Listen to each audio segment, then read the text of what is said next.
Hello, my name is Bill Haley, and this is for Haley 2024, The Movements, Government Reform Ideas. This video is going to be on going to a charity system, going all the way from the government welfare system to a charity system. So please give me 3 minutes, and I'll give you a quick overview. Then I'm going to target about 40 minutes to give you a much greater explanation of how we do it, and we'll get into all the different issues. So we first separate a lot of things into 5 sectors, dealing with the charities. One's the charity itself. One's the funding mechanism for the charity. One's the caseworkers. We got family law in there. And then we got religion. We never regulate religion.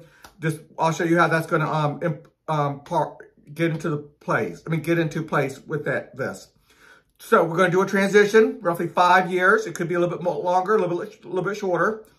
All government welfare will end. That means all government welfare will end.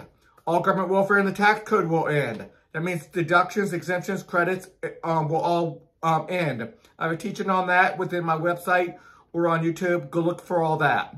All citizens will be required to donate to the charity system. So we have a way of doing that. All businesses will be required to donate to the charity system. So we have a way of doing that. So it is a requirement, like a mandate. Businesses will total 2.5% of GDP. Individuals will be another 2.5% of GDP. So businesses will use sales tax. Individuals will use payroll taxes.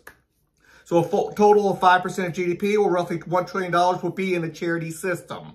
So that's roughly $3,000 per person. Or if you really want to go to the bottom 10%, you really have well over $30,000 per person, or about $60,000 to $90,000 per household in the bottom 10%. So you have a lot of money in the system.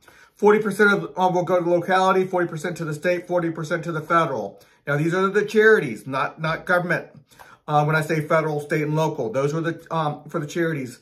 Okay, every person and every business owner decides what charitable philosophy they wish to donate within. Charitable distribution associations will be who you donate to. And there'll be 12 CDAs, charitable distribution associations, per federal, per state, and for local. These are not government organizations. CDAs have the charitable philosophy. So when you pick your CDA, you pick your charitable philosophy. CDAs distribute funds to charities and caseworkers within their charitable philosophy. So they give within their philosophy. CDAs distribute funds to cover all the areas of need. Here's the charity system again. You'll see it right there, but I'm going to go over this a lot more in the longer explanation. So simply, charities will focus on productivity and run the charity economy, which we'll get into on the longer version. Simply, charity assessors are the caseworkers, and the caseworkers, we'll get into that. AOs have charitable philosophies. The charities itself don't have so much charity philosophies. The AOs do, and the funding mechanism does. AOs use subjective determination. That is the biggest part of this whole thing, is the ability to use subjective determination. Government cannot do that right now, and that is so huge. That is almost everything here. I will target 30 minutes for a greater explanation. So I just did that in 3 minutes. Now let's go over all the aspects. So 30 to 40 minutes I'm going to try to target for this. So the charity system. I'll get back into getting rid of all government welfare in a second.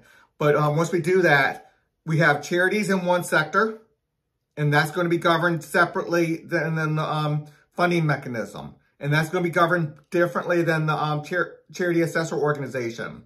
Then we have family law, which is going to be always the first line of helping the poor, but it's technically out of the system, but they have to integrate and work with the family law. And we have competitive family law, by the way. Go look at my competitive regulatory agencies, competitive family law, where every family gets to choose what organization is going to govern them within family law. So deal with divorces and foster children, and there's a lot of areas of family law.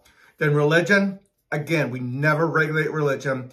They're there for a resource and for the motivation of helping the least among us. The religious motivation is the largest motivation that people have to help the poor. So we want to capitalize on that.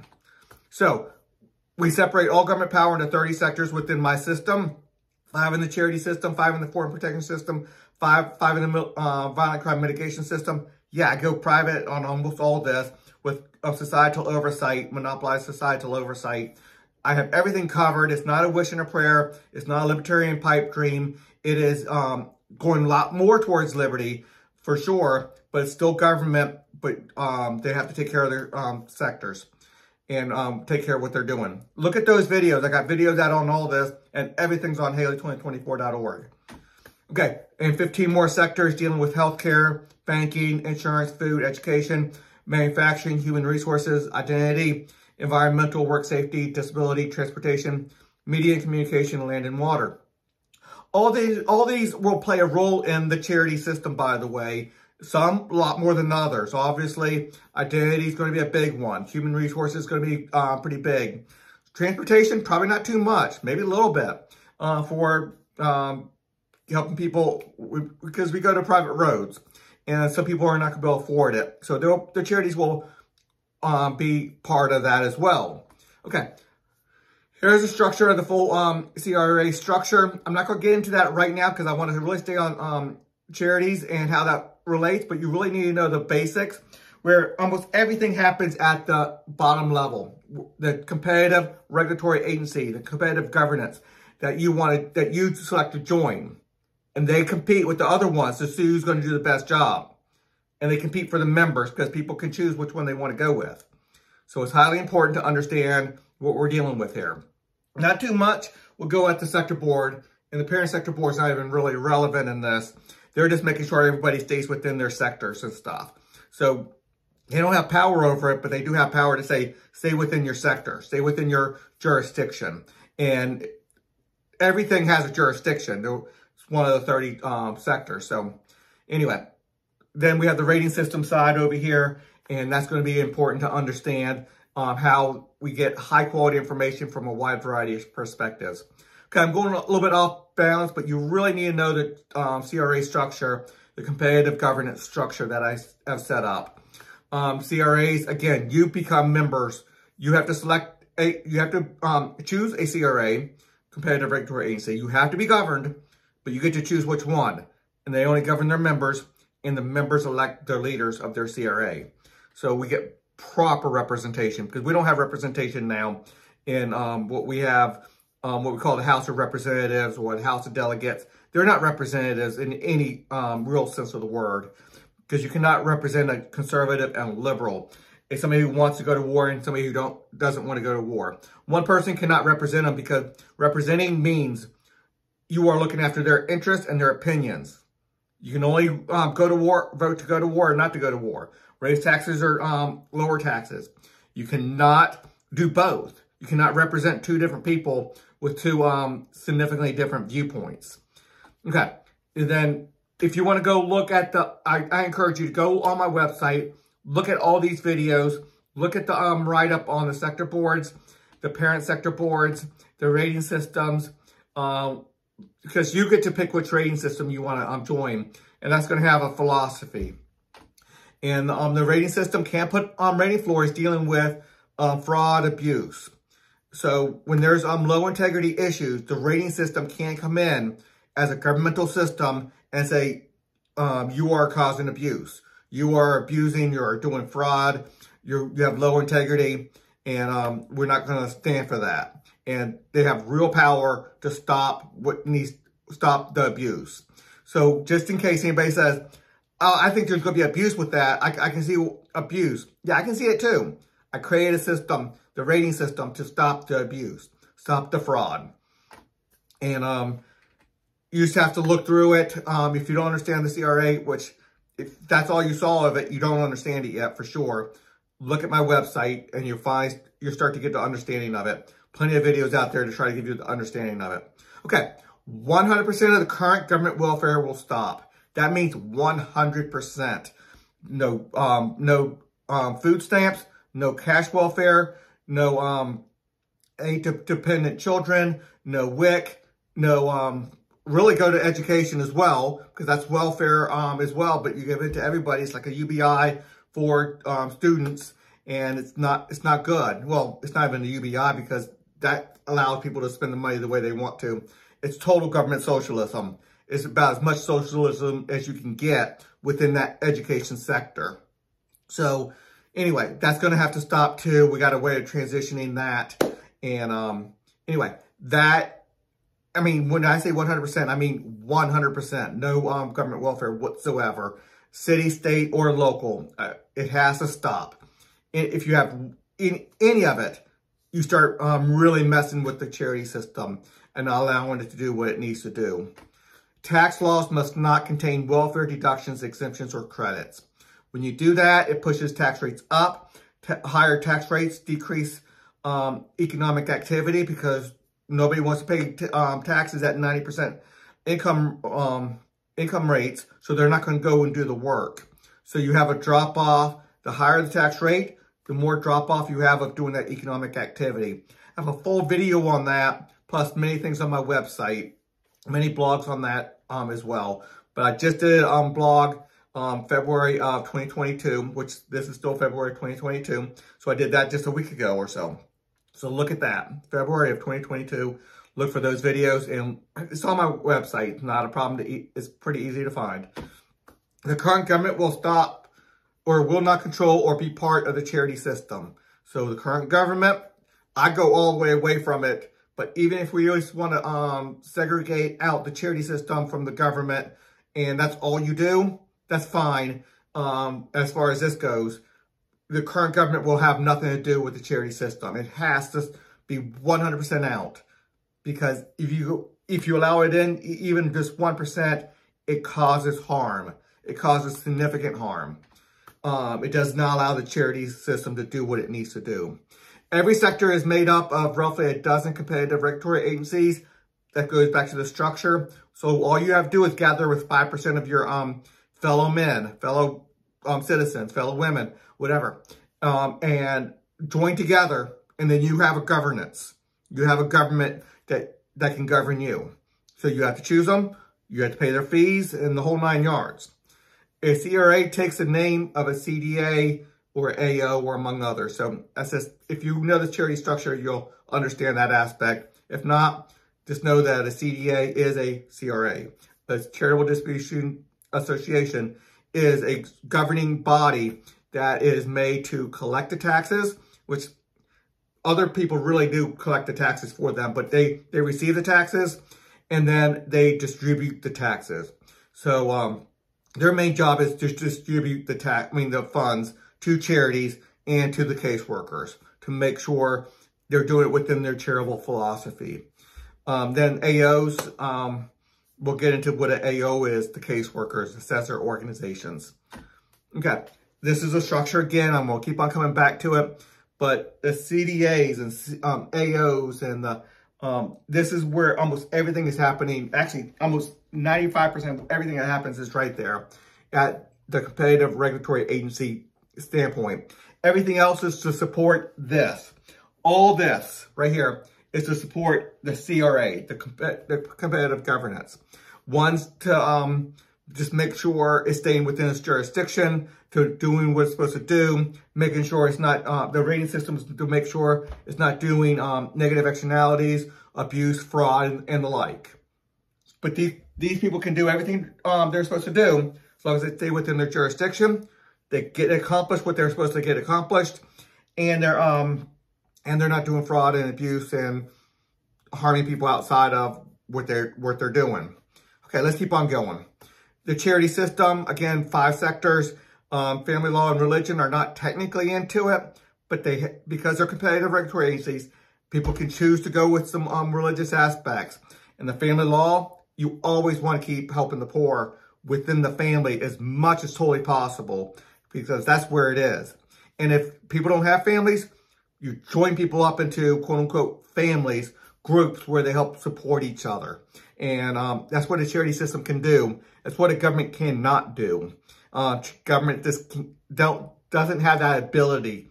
Even if they try, it's not going to work. Okay, every person must become a member of a CRA per sector. So they have to be a charity CRA. They have to be an assessor organization CRA. They have to be a CRA in every sector. Now, what they have to do within there, that's a little bit different, but they have to become a member. And each sector is different. so we can discuss that. Okay, CRA only governs its members. Members elect their leaders. This one frame right here is so important. CRAs only govern their members. So you choose which CRA to go with. You elect their leaders, that CRA's leader, and those leaders govern you. It can be done in a very heavy-handed way, very socialist way, or it can be very libertarian if they wish to be. As long as they're accomplishing the goal of that sector, and they're not doing abuse and negative externalities,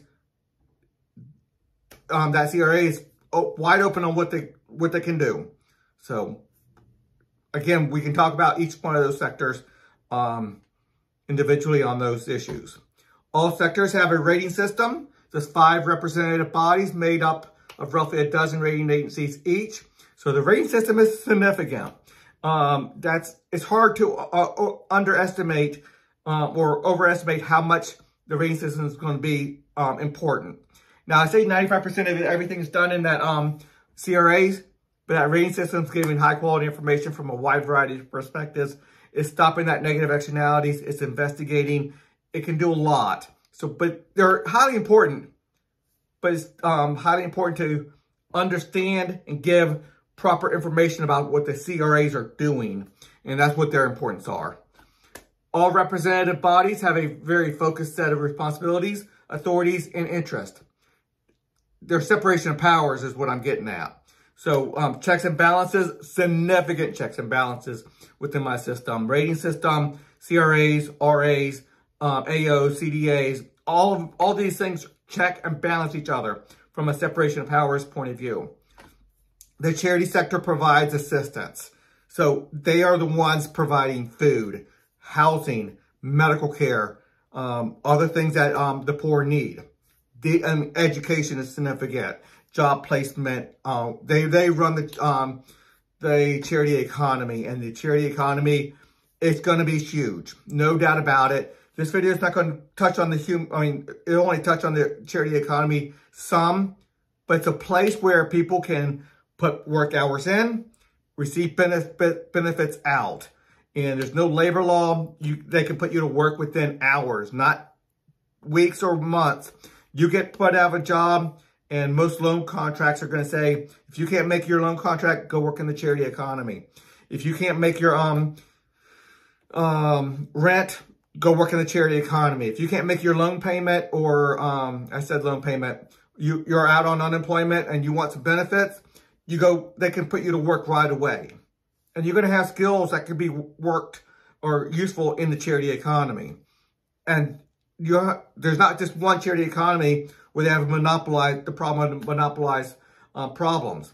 They're competing for who's the most productive, efficient, and really putting people where they're supposed to be putting, so you can utilize their talents the best, and then give them the proper benefits that they need, so they're not out there starving, without a house, without medical care and the like. A charity economy, which is in part a system that asks for charitable labor hours from those being assisted by charities. Right now, many people within welfare, they're not required to give back. They're not required to go and help in the community. They're not required by the government to do these things. Well, my system can do that. Now, if somebody's at their wit's end, if their plate is full, they have 8 kids, they just needed some assistance, and there's no way for them to do stuff, yeah, that's what subjective determination is all about. We take that, the AOs, the caseworkers, will take that into consideration and give that person some assistance. And there's a lot to be said on that, what that is. But on the other hand, you get somebody who is 20 years old, 30 years old, and they're single, and they're just collecting benefits. No, they better be put into work. And I would say 60 to 70 hours, in my opinion, they should be working. And that way they're earning part of what they're earning, or all of what they're getting in benefits. So they get that self-worth. And that's what the charity system can do, where the government takes away self-worth. Charity system can make sure they get self-worth. So let's keep on going. charities have roughly a dozen local, a dozen state, and a dozen federal CDAs in which to seek funding. So right now, a lot of charities, they seek funding from either grants, the government, or the population as a whole, each citizen. It's very hard for people to find out whether they're really doing the most good. They're productive, efficient, and what they're doing is actually needed, or whether that money could be used better somewhere else. What a CDA does, and I'll get to CDA in a minute, but let's just go start right here. I think I got it right here. A CDA will have professional, full-time people. They can use part-time people too, but people who are really knowledgeable on how to evaluate productivity and efficiency and fully understand other providers of the same services. So they know options. They're able to evaluate that charity to see, for the food charity, so I give to the A, B, C, D, or E. Well, all of them can make a probably pretty decent case because they're giving out food. What metrics can they put into place to find out who's doing the best and who to fund and give their resources to? A CDA's charitable philosophy will be important along with a dozen CDAs. So the CDA's philosophy is important. The AO, the caseworker's philosophy, is important. That's where it comes all the way down. The AO is probably the most important. They have to be the most wise among us, the life coaches and the people who have that long time experience in getting somebody from in need to self-sufficient. So that's where it really comes down. The charities, I want to take away the political philosophy. They can have one, but I want to take the need away. I want them actually focusing on efficiency and productivity of the services that are needed in running that charity economy. Now, the AO, the caseworkers, are going to be helping people receive and put benefits into the charity economy. So they'll be an integral part of running the charity economy. But the charities CRAs are the ones that officially run it, but integrate the caseworkers in significantly. And they have to give them proper respect. And that's actually a constitutional clause in my constitution for that. They have to properly respect the AO job. Okay, of the 5 sectors, the charitable philosophy of the charity sector is the least important because they're concentrating on productivity, efficiency, and making sure they're getting the services that are needed by these people. So there you got the 5 again. I just want to keep on coming back to showing you what the 5 are that's going to be involved in this. I'm not going to touch too much on the family law or religion right now, but just to know, if a good AO, a good caseworker is going to incorporate the family law that person wants to be in, so they can really group people up to have a group of people who are in need to support each other, or to integrate them back into their family and see if that can work out. And because the family is the best way to help take care of unmet needs. And then nobody's forced a religion on anybody, but a good AO who knows somebody is a Christian or a Jewish faith or any faith out there, they will incorporate religious principles and the church and using the motivation of serving the least of these. Anyway, so I'm not going to touch too much on family law and religion because the 3 that are quote unquote the charity are the charity, funding mechanism, and the caseworkers. But AO better be, if they're wise, using family and religion to incorporate into a full package to help this person on a path to being independent and not needing charity anymore. Okay, 24 minutes into this, so let's see if I can keep on going. The CDA collects funding from all citizens and all businesses. So the CDAs they're not in charge of making sure everybody pays. They'll keep records for sure, but the Identity CRA is in charge of that. So let's see if I got that. Yep, Sector 25, the identity sector, personal business, that's the sector. They're CRAs. They are tasked, so they have to do it, to be a CRA, with the job of ensuring everyone pays their fees in all the sectors, but this one specifically for the charities, to the CDA of their choice.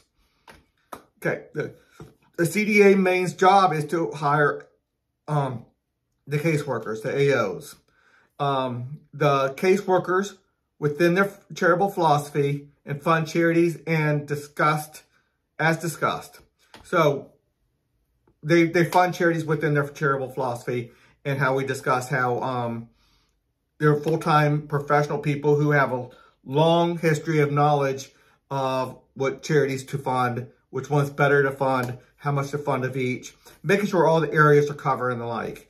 And believe me, all the CDAs will probably join together on a weekly or if not monthly basis and correspond and try to make sure all the areas are being covered. Some people might be a lot better with food. Other people might be a lot better with medical care. So we'll have to see how that works. But the CDAs make those decisions. The AOs help make those decisions. The charities, everybody, we have a lot of people making the decisions. There's no overarching group that is making the decisions. You have about 12 different CDAs on the city, state, and federal level. So you have a lot of input. And some people can go in different ways. But it's not like the CDAs can just withhold all their money. They can do a little bit of that, but you're not fulfilling your purpose as a CDA. And that's one thing you have to do. To be a CDA, you have to fulfill your purpose. And that is to distribute that money. So maybe you can hold some back with a good logical reason. And you can convince the rating agencies, this is the logical reason why we're holding this back. So we can, for a natural disaster or something, we want to have a nest egg.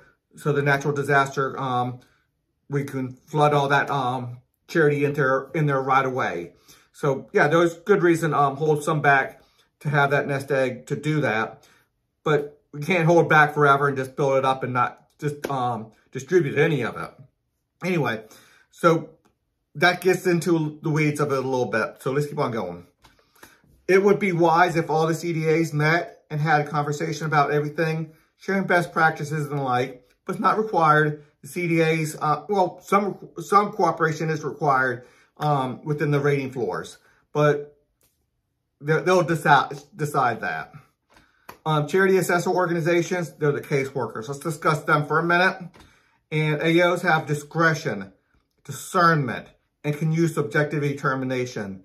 These are the life coaches. These are people who are probably well past middle age, well into the 50s, 60s, maybe even the 70s. And they have the lifetime knowledge and the wisdom to know what needs to happen. They can see where somebody's going wrong. You can have two people in the same two different families in the same financial situation, and different AOs can treat them totally differently because they deserve to be treated differently for the simple reason one needs a kick in the butt, one needs a hand up right now. It depends on what what the person needs attitude is, what their problems are. Some people have a broken leg, can't get out there and do their physical job, and other person, there's a lot of situations. I'm not going to get into all the different situations, but the AOs are the most important. They can require people to work. They can require, and they don't get paid, by the way. Their pay is their benefits. In lieu of work, or in exchange for the benefits that you're getting, the food, the shelter, the education, whatever you're getting from the charities, the CDA say, the AO say, I want you to put these labor hours in. Now, a good AO is going to make sure it's an apprenticeship where you're putting those labor hours in an effort to learn the skill, to go into the real workforce and start serving your fellow man in the regular workforce. But the charity economy is going to be a decent economy as well. But it's not something that you want to stay in the long term. Now, people with autism, some major physical disabilities, they're going to be in long-term charity economy because they're never going to be able to produce enough labor hours and labor worth to get the benefits that they need because they're significantly with autism, significantly with a learning disability, significantly with physical disability, but the charities will put them in the best possible place. The AOs will. And there'll be charities out there designated for them. Just like they are now, there's charities out there and organizations out there that try to place people with Down syndrome and autism in a job. But a lot of times labor law gets in the way of that. And that's one thing AOs can do. They can sidestep all labor law.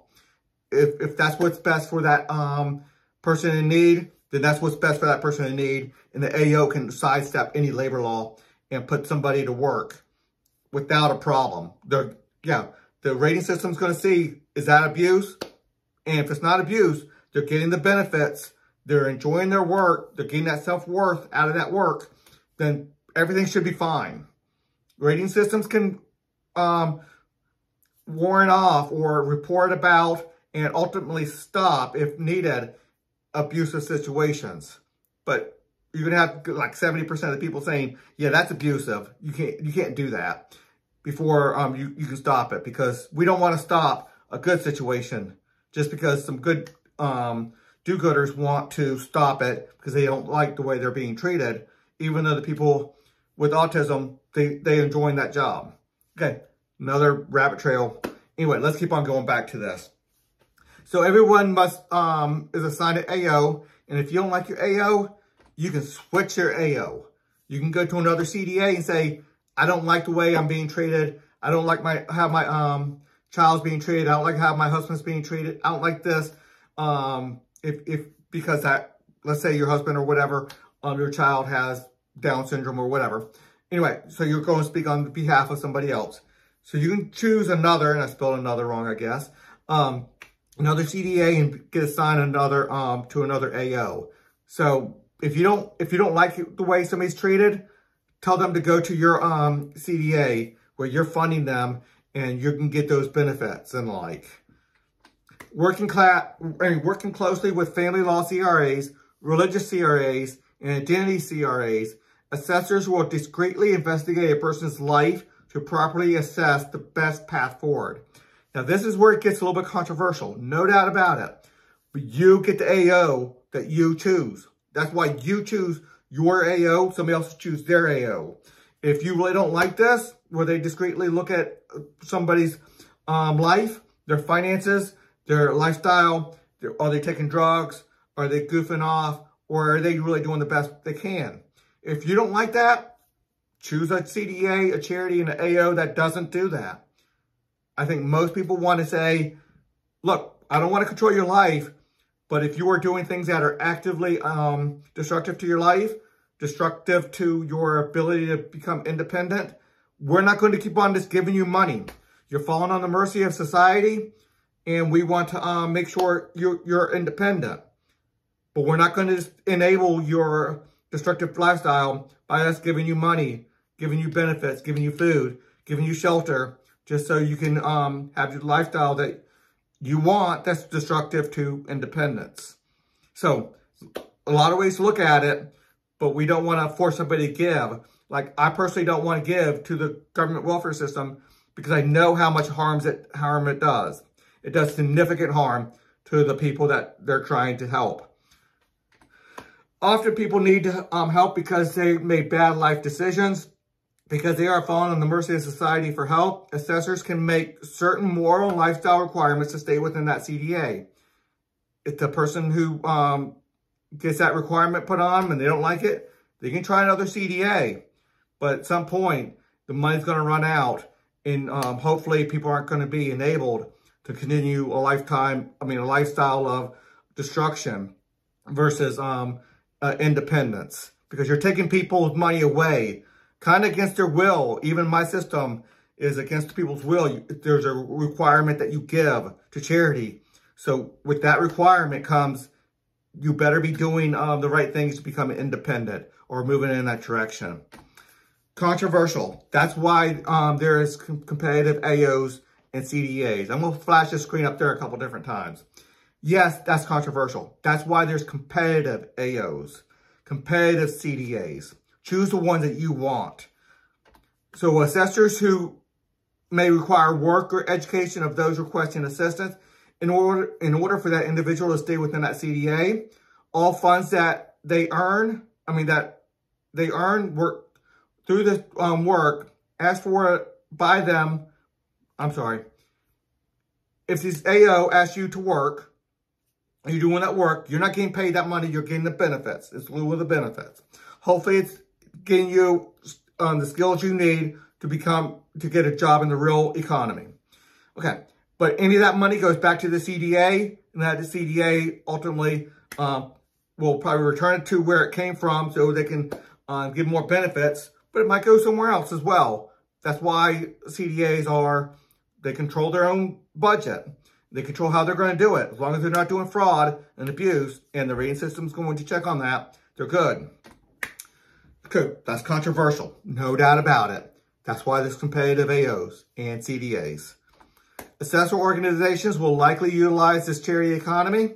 So the charity economy, I've spoken about it a little bit, but basically there's a lot of things that the poor need to be taken care of. They need food, they need shelter, they need all this other stuff. Well, there's a huge army of millions of people who are in need, who are receiving that benefit. That if you work these people in the charity economy, you can fulfill a lot of the needs that are needed to help them. It might be as much as 50%, which means you just cut the cost in half of helping the poor, because the poor are helping themselves or helping each other. And what is an economy? You do work here, you serve somebody over here, and we receive benefits from over here. You serve somebody growing a chicken, and you receive some corn. Comes from two different places. You work in a shoe factory, and you're building shoes, and you receive a shirt. That's what an economy is. What you do to serve others is not necessarily the stuff you're getting back, or from the same people, the exact same people.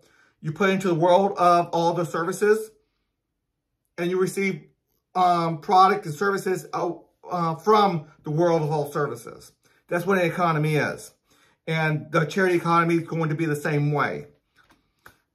The charity economy has the potential to be highly significant. And there's no saying how big it's going to be. I say it's going to be at least 2 or 3% of the regular economy, but it could be up to 20, 25% of the regular economy. We just don't know. I'm thinking somewhere between the 5 and 10%, but we just don't know until it actually happens. And sometimes it's going to be very hard to judge how big it is, because the measures it's going to be kind of hard to measure sometimes. How much is it really worth for somebody to go over to somebody else's house to babysit their children? Is that even counted? Because we're going to group, let's say 5 or 6 single women together who have children who all need benefits, and they're going to be watching each other's children. That's just one aspect of what one AO might do. That's not a requirement. That's not part of the plan. That might be what an AO says. Okay, these 5 families, all single mothers, they're going to join together. And by the way, if you're going to have 5 single mothers grouped together with, let's say 10, 12 kids between the 5, it'd be a really good idea to get a couple husbands, a couple fathers, a couple good strong male figures in there to show what a father figure is like as well, because that's extremely needed. But I'm going into a rabbit hole there, so let's keep on going. Assessors will coordinate benefits from charities, that is CDA funds, but the CDAs will cooperate. They're going to build, they're going to see benefits in cooperation and trading charity dollars around between the two, or services or needs, whatever the case may be. They're going to cooperate. There's going to be a joint charity economy that's going to be helpful. This system does not restrict religion from any part of the system. However, individuals will always have a non-religious option. So if you want to stay totally secular, you can. That's not going to be a problem. You let your AO know that I want to stay 100% secular, and they have to respect that. And they might not be able to give you as good of benefits because whatever, I mean, there's so many factors, but that is going to be a requirement. If somebody says, I want to stay totally secular, they can. Now, I doubt most people are going to say it. Maybe 20% of the people will say it. But, and by the way, people who don't stay secular, it's not going to like people are beating them over the head with the Bible saying, being all moralistic with them the whole time. Yeah, they might want them to go to a Bible study, go to some counseling, go to whatever. That might all be good, well and good. Anyway, let's keep on going. But if you want to stay secular, you can. Controversial? Yes. That's why there is competitive AOs and CDAs. They all do it differently. And you join the one, and you give your representative power, you give your money to the one that you want. So if you don't want that moralization, that religion, anywhere in there, you choose a totally secular one. And that will become bigger and stronger. The rating system, highly important. There's 5 rating systems, one for each one of the sectors, for the religion, for the family, for the funding, for the charities itself, for the caseworkers. Each one has a specific doctrine or sector or set of responsibilities, certain things they can be rated on. And certain things that those could be rating floors on. Now, rating floors have to account for a negative externality, a significant negative externality. Otherwise, we just use let the ratings, the knowledge of the ratings, have the power that it's going to have in influencing better decisions by those CRAs, by the businesses, and by the charities and the like. So it's going to give a high quality education or high quality information from a wide variety of perspectives and within every aspect of the charity system, from the funding to the, are you covering all the areas well, to the AOs, are they abusive? Are they requiring people to work too much or not enough? That should be getting some low ratings too if you're not requiring these people to do any work and you're just giving them money and you're enabling their destructive lifestyle. That's not good too. Okay. Okay, I think I'm about over with this. This is the 15 sectors. It's good to try to understand how the charity system might relate with the foreign protection system. My goodness, the military needs people. And as long as you're able-bodied, you have a good, strong brain, you have a good moral compass, most of the military corporations can probably put people who want to serve at least part-time and work with the charity economy.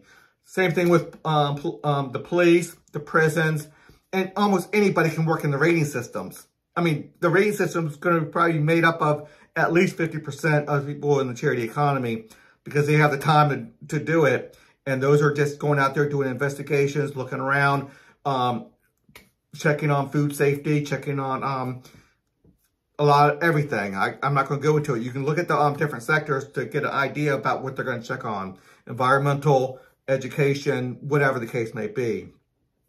So a lot of things need to happen in the prison system. The charity system can put these prisoners to work and also have a lot of people rating the prisons and how they're doing and informing people. So that's going to stop abuse, by the way. Okay, and obviously there's a lot of need in the healthcare industry for charitable hours, for people to put charitable hours in there. So, and that's going to take down the cost significantly. Instead of government just paying for healthcare, you're going to have everybody who needs the healthcare paid for by society, by charities, being able to go in there and working as a nurse assistant, as a doctor's assistant, as a cleaning crew, work on the do the landscaping outside, help with some construction within their talents and their skills. Financial, obviously, any loan should come with the requirement that if you cannot pay back the loan, you go directly into the charity economy, and that gets accounted for. That way, somebody's not paying a loan, they're actually having to go out and do labor hours. And that's going to motivate them to go out there and get that job. And nobody's just going to take care of them. People will take care of them, but that person taking care of them will put them to work too. So anyway, Education, obviously, there's a lot of opportunity. How many people are needed as mentors in some underprivileged neighborhoods that have low educational achievement right now? Significant charitable hours could be utilized for that. And there's so much that could be said on that. And then the parents who have a hard time paying for their children's education, boy, I'll get more, my child will get an education if I could put charity hours in. Yeah, that's motivation. That's something that can happen. And the thing is, a lot of times, these people can't find work suitable to correspond with getting their child an education. Well, the charity system can put people to work rapidly. And then look at the other sectors over here. I can just look at any of them and say, yeah, there's things that you can do. Obviously, the land and water is going to take care of national, city, state, and federal parks, nature reserves, and the like. There's a lot that can be done within that, especially if you have a structure and a hierarchy of people trying to get the big things done and putting people to work in a certain way that big things can be done. And hierarchies are not bad. It's just a hierarchy of management to get the big things done. Anyway, another rabbit trail. Okay, there's so much more that needs to be said. So I'm gonna go over some of the blog pages and pages I have on my website. A lot more on my website. Let's just go over it real quick. An in-depth look at the charity system, all the bullet points I have for it. The structure of the charity system, again, more bullet points and more explanation of each of the bullet points. The structure of the charity system is significantly important when you look at the explanation of each of the bullet points. So you want to read all the bullet points and then the explanation of the bullet points. The charity assessor organizations, I have a page that's really focused on them. A page that's just focused on the Charitable Distribution Association. The main page on the charity sector, it goes over kind of why. It goes in depth a little bit on how the problems with the welfare system we have right now, and it touches on that at least. Okay, blogs I have. Growing Americans' Political Will to Replace Government Welfare with the Private Charities. There's things we can do, even if we don't go all the way. There's things we can do within the current system to start moving in that direction. Helping people is difficult and complicated is another blog. It's not just as easy as you feed the hungry, you give a house to the homeless. That's not what needs to be. I mean, those things need to be done, but that's 10% of it. The hard part is getting that person to be self-sufficient and not doing things that enable them to have a destructive lifestyle. Funding charities is more rewarding than funding government welfare. I, for one, hate giving money in taxes for the welfare system because I know how much damage it does. I would really enjoy giving my money when I know it does good. Helping the poor, just another blog. Just the different aspects of it. The mandate to help the poor. Why is there a mandate? Why not just leave it up to individuals voluntarily doing it? I go over that. The transition, and I want to get into it, but this video is going to be over an hour if I do. Look at that blog. The mandate to help the poor, very important. The transition from welfare to the charity system. I probably have about 3 or 4 pages that goes into different ways you could do it, but all of it's moving towards the final way. My bullet point, my plan to do the full switch over. But there's many ways we can do it. And I don't want any one way to stop, or the best to stop the good. I want good plans to go, even if it's not the best plan. We need to go towards that direction. Government should not be the helper of last resort. Conservatives often say this. We should first go to family, then the church, civil organizations, charities, and if they can't help, then you go to the government. Wrong, wrong, wrong, wrong. We have to get government 100% out of it. We don't just go to the church, civic organizations, charities, then the city, then the state, then the federal. No. The government, no, no, no, no. And I show you why not in there. Food aid, a new system. It's not that hard, people. There's a lot of things we can do to get a lot better than food stamps. Setting up the structure. Again, that is moving towards it. Good intentions, bad philosophy, bad policies, bad results for those with disabilities. There was an article I read that really angered me, what they were doing with the disability, people with disabilities, autism, Down syndrome, and the like. And basically, they're throwing them out of their jobs and where they got their self-worth from. And that was really angered me. So I wrote an article on that. Assessing charities, that's difficult. No doubt about it, assessing charities are difficult. We need people full-time, and we need people to focus in on different aspects of charities. The funding, the management to how much money is going to the charity itself, to the people.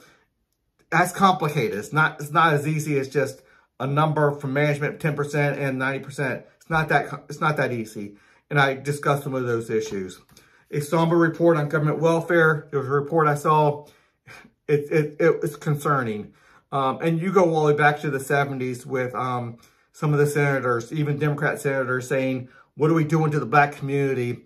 We are increasing the fatherless homes, the single-parent households, significantly.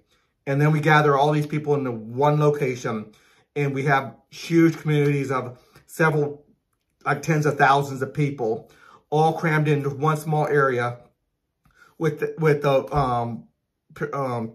fatherless homes, over 90% of the homes, fatherless homes. And that's where the gangs come from. Anyway, I got a lot to say on that. Look at that, and we can go into that on other. I have gone on into that on other videos within the writings and the like. Charity volunteer hours. I tried to give an idea about how extensive that could be. The work versus welfare trade-off, how important that is. The charity economy, we really go into the charity economy on that blog, and it's important. The importance of fathers, significant. It's so important to understand that almost everybody on welfare, well, you look at the people on welfare and the fatherless homes that these people came from is significantly higher than people who had two-parent households. So people with two-parent households, much less likely to go into welfare. People with single-parent households, much more likely to go into welfare, and it's not even close. It's not even close. It's a highly significant difference. Okay. Work versus welfare trade-off, we go into some numbers. The charity economy, we talked about that. Okay, the largest benefit in charity is the ability to say, no, I will not help. I will not help. The largest benefit to charities versus welfare is the ability of the charities to say, I will not help.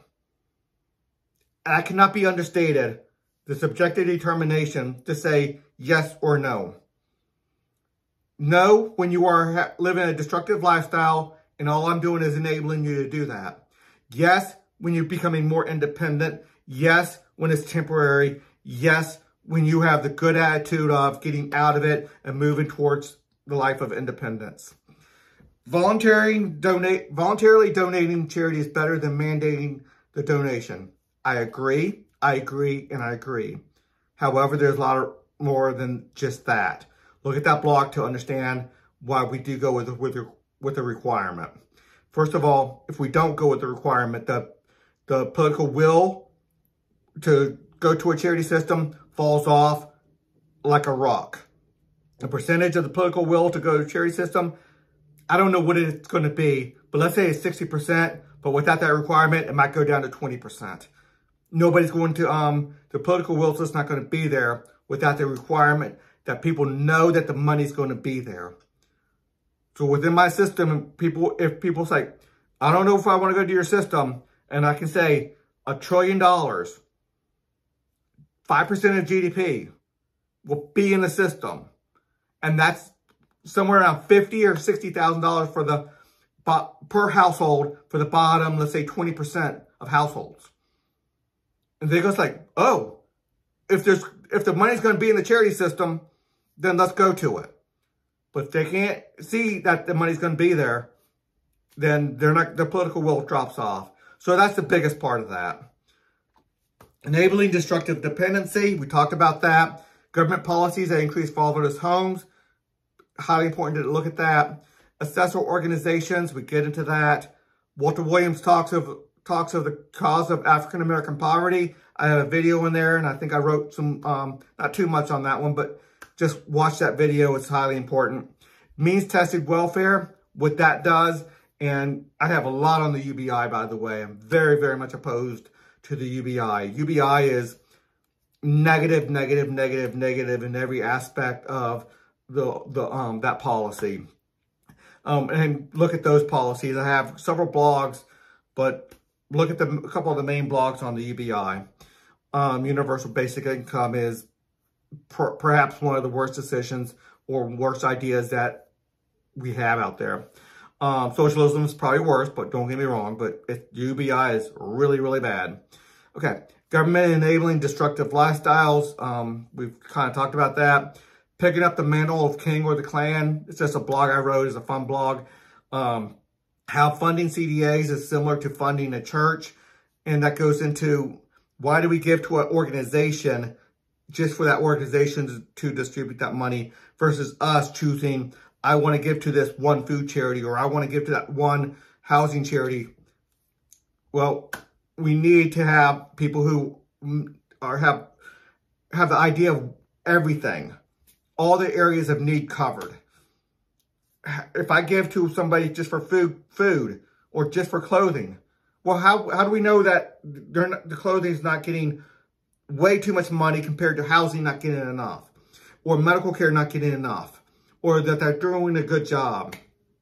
That's why the rating system's there to give us high quality information, but it's also there for these people to be full-time experts at looking at the whole picture and making sure the funds go in the right direction. And the charities, they only need to go to those people. They don't need to they don't have to waste all their money on advertising on radio to say, hey, donate to me. Okay, a long video, what is it, 57-minute video, and hopefully you have a lot better understanding of how we can go. I'm willing to compromise a lot on how far we go towards this, as long as we start going on this journey to going away from charity. I mean, going away from government welfare into charity. It can be a 5 to 7 year transition. Shoot, if you decide to say it'll be a 10-year transition, I'm good with it as long as we're moving in that direction and we have a clear pathway which way to go. Until the next video.